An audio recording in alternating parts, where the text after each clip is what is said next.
ನಮಸ್ಕಾರ ಎಲ್ರಿಗೂ. ಅಮ್ಮನ ಕೈ ರುಚಿಗೆ ಸ್ವಾಗತ. ನಾನಿವತ್ತು ಚುರುಮುರಿ ಮಾಡ್ತಾಯಿದ್ದೀನಿ. ಚುರುಮುರಿ ಮಾಡೋದಕ್ಕೆ 2 ಬಟ್ಲು ಗಟ್ಟಿ ಅವಲಕ್ಕಿ ತೊಗೊಂಡಿದ್ದೀನಿ. ಈಗ ಎಣ್ಣೆ ಚೆನ್ನಾಗಿ ಕಾದಿದೆ, ಅವಲಕ್ಕಿ ಹಾಕ್ಕೊಳ್ಳೋಣ. ಸ್ವಲ್ಪನೇ ಹಾಕ್ಕೊಂಡು ಚೆನ್ನಾಗಿ ಬಾಡಿಸ್ಕೋಬೇಕು. ಇಲ್ಲಾಂದರೆ ಇದು ದಪ್ಪ ದಪ್ಪ ಬರಲ್ಲ, ಹಾಗಾಗೇ ಇರುತ್ತೆ ಗಟ್ಟಿಯಾಗಿ. ಎಣ್ಣೆ ಚೆನ್ನಾಗಿ ಕಾದಿದ್ರೆ ಚೆನ್ನಾಗಿ ಬರುತ್ತೆ, ಕಡಲೆಪುರಿ ಥರ ಬರುತ್ತೆ ಚೆನ್ನಾಗಿ. ನೋಡಿ ಎಷ್ಟು ಚೆನ್ನಾಗಿ ಬಂದಿದೆ, ಕಡಲೆಪುರಿ ಥರ ಕಾಣ್ತಾ ಇದೆ ಅಲ್ಲ. ಈಗ ಇದನ್ನು ತೆಕ್ಕೊಳ್ಳೋಣ. ಈಗ ಇನ್ನೊಂದು ಸ್ವಲ್ಪ ಅವಲಕ್ಕಿ ಹಾಕ್ಕೊಂಡು ಹುರ್ಕೊಳ್ಳೋಣ. ಎಣ್ಣೆ ಚೆನ್ನಾಗಿ ಕಾದಿದ್ರೇ ಇದು ಚೆನ್ನಾಗಿ ಬರೋದು, ಇಲ್ಲಾಂದ್ರೆ ಒಳಗಡೆ ಎಲ್ಲ ಗಟ್ಟಿಯಾಗಿ ಹಂಗೆ ಇರುತ್ತೆ, ಚುರುಮುರಿ ಚೆನ್ನಾಗಿರಲ್ಲ. ಈ ಅವಲಕ್ಕಿ ಮಾಡಿಟ್ಕೊಂಡ್ರೆ ಒಂದು 15 ದಿವಸ ಆದರೂ ಚೆನ್ನಾಗಿರುತ್ತೆ. ಗಾಳಿ ಆಡದೆ ಇರೋವಂಥ ಜಾರಲ್ಲಿ ಹಾಕಿಟ್ಕೊಂಡ್ರೆ ಸಂಜೆ ಟೈಮು ಮಕ್ಕಳು ಕೇಳಿದಾಗ ಕೊಡ್ಬೋದು. ಏನಾದರೂ ಕೊಡಿ ಅಂತ ಕೇಳ್ತಾರೆ, ಆವಾಗ ಕೊಡೋಕ್ಕೆ ಚೆನ್ನಾಗಿರುತ್ತೆ. ಅವಲಕ್ಕಿ ಎಲ್ಲ ಫ್ರೈ ಮಾಡಿ ತೊಗೊಂಡಿದ್ದೀನಿ. ಈಗ 1 ಬಟ್ಲು ಕಡಲೆಕಾಯಿ ಬೀಜ ಹಾಕ್ಕೊಳ್ತಾ ಇದ್ದೀನಿ. ಸ್ವಲ್ಪನೇ ಹಾಕ್ಕೊಂಡು ಫ್ರೈ ಮಾಡ್ಕೊಳ್ಳೋಣ. ಚೆನ್ನಾಗಿ ಕೆಂಪಗೆ ಚೆನ್ನಾಗಿ ಫ್ರೈ ಆಗಬೇಕು, ಆವಾಗಲೇ ಗರಿಯಾಗಿ ಚೆನ್ನಾಗಿರುತ್ತೆ. ತಿನ್ನುವಾಗ ಅಲ್ಲೆಲ್ಲ ಹಲ್ಲಿಗೆ ಸಿಗ್ತಾಯಿದ್ರೆ ಚೆನ್ನಾಗಿರುತ್ತೆ. ನೋಡಿ ಕೆಂಪಗೆ ಫ್ರೈ ಆಗಿದೆ. ಈಗ ಗರಿಯಾಗಿರುತ್ತೆ ಈ ಥರ ಮಾಡಿಕೊಂಡ್ರೆ. ಈಗ ಸಾಕು, ತೆಗೆಯೋಣ ಎಣ್ಣೆಯಿಂದ. ಕಡಲೆಕಾಯಿ ಬೀಜ ಎಲ್ಲ ಕೆಂಪಗೆ ಹಾಕಿ ತೆಗೆದಿದ್ದೀನಿ. ಈಗ ಅದಕ್ಕೆ ಒಣ ಕೊಬ್ಬರಿ ಹಾಕ್ಕೊಂಡು ಸ್ವಲ್ಪ ಚೆನ್ನಾಗಿ ಬಾಡಿಸ್ಕೊಳ್ಳೋಣ. ಗರಿಯಾಗಿ ಆಗಬೇಕು. ಇದನ್ನು ಚುರುಮುರಿಗೆಲ್ಲ ಒಣ ಕೊಬ್ಬರಿ ಇದ್ದರೆ ಚೆನ್ನಾಗಿರುತ್ತೆ.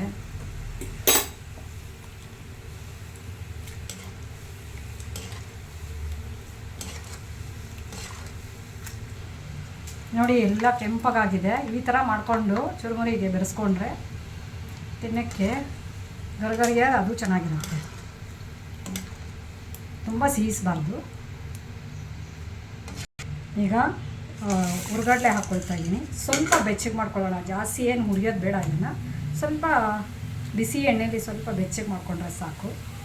ಮೆತ್ತಗಿರುತ್ತಲ್ವ, ಅದಕ್ಕೆ ಇದು ಸ್ವಲ್ಪ ಗರಿಯಾಗಿ ಆಗುತ್ತೆ. ಸ್ವಲ್ಪ ಬಿಸಿ ಮಾಡ್ಕೊಳ್ಳೋಣ, ತೆಗೆದ್ಬಿಡೋಣ. ಈಗ ಇದಕ್ಕೆ ಇವಾಗ ಒಣಮೆಣ್ಸಿನ್ಕಾಯಿ ಹಾಕ್ಕೊಳ್ಳೋಣ.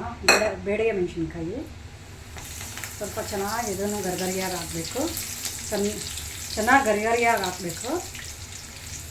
ಸ್ವಲ್ಪ ಎಣ್ಣೆಯಲ್ಲಿ ಚೆನ್ನಾಗಿ ಬಾಡಿಸ್ಕೋಬೇಕು. ಸಾಕು, ಇಷ್ಟಾದರೆ ಸಾಕು, ತೆಗೆಯೋಣ. ಈಗ ಕರಿಬೇವು ಹಾಕ್ತಾಯಿದ್ದೀನಿ. 1 ಹಿಡಿಯಷ್ಟು ಕರಿಬೇವು ಹಾಕ್ತಾಯಿದ್ದೀನಿ.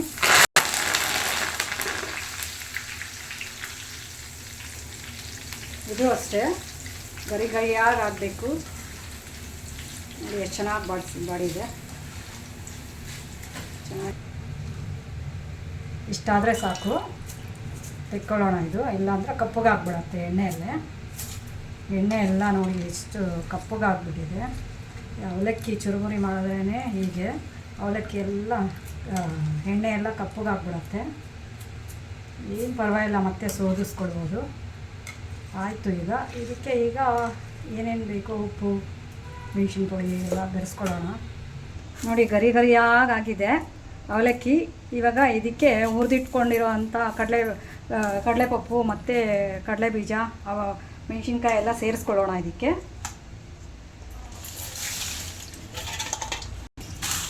ನೋಡಿ ಈ ಥರ ಎಲ್ಲ ಮಿಕ್ಸ್ ಮಾಡ್ಕೋಬೇಕು. ಇವಾಗ ಇದಕ್ಕೆ ಉಪ್ಪು, ಖಾರದ ಪುಡಿ ಮತ್ತು ಒಂದು ಸ್ವಲ್ಪ ಜೀರಿಗೆ ಪುಡಿ ಎಲ್ಲ ಹಾಕ್ಕೊಳ್ಳೋಣ.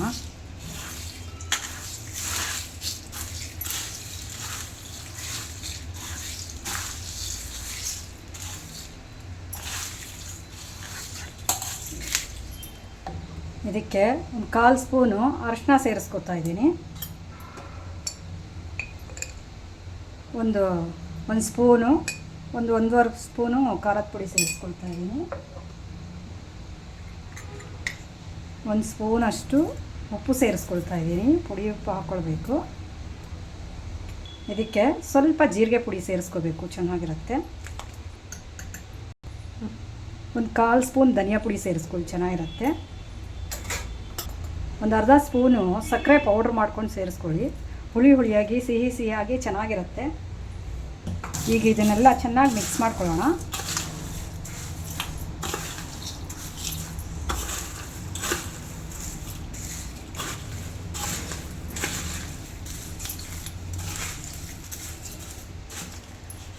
ನೋಡಿ ಈಗ ರೆಡಿಯಾಗಿದೆ, ಎಲ್ಲ ಚೆನ್ನಾಗಿ ಮಿಕ್ಸ್ ಮಾಡಿದ್ದೀನಿ.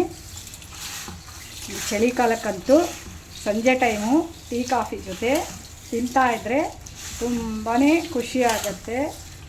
ಅದರಲ್ಲೂ ಒಂದು ಲೋಟ ಫಿಲ್ಟ್ರ್ ಕಾಫಿ ಇದ್ದರೆ ಈ ಚುರುಮುರಿ ಅಂತೂ ತುಂಬ ಚೆನ್ನಾಗಿರುತ್ತೆ. ಚುರುಮುರಿ ರೆಡಿಯಾಗಿದೆ. ನನ್ನ ವಿಡಿಯೋ ಇಷ್ಟ ಆಗಿದ್ದರೆ ಸಬ್ಸ್ಕ್ರೈಬ್ ಮಾಡ್ಕೊಳ್ಳಿ, ಶೇರ್ ಮಾಡ್ಕೊಳ್ಳಿ, ಲೈಕ್ ಮಾಡಿ. Thank you.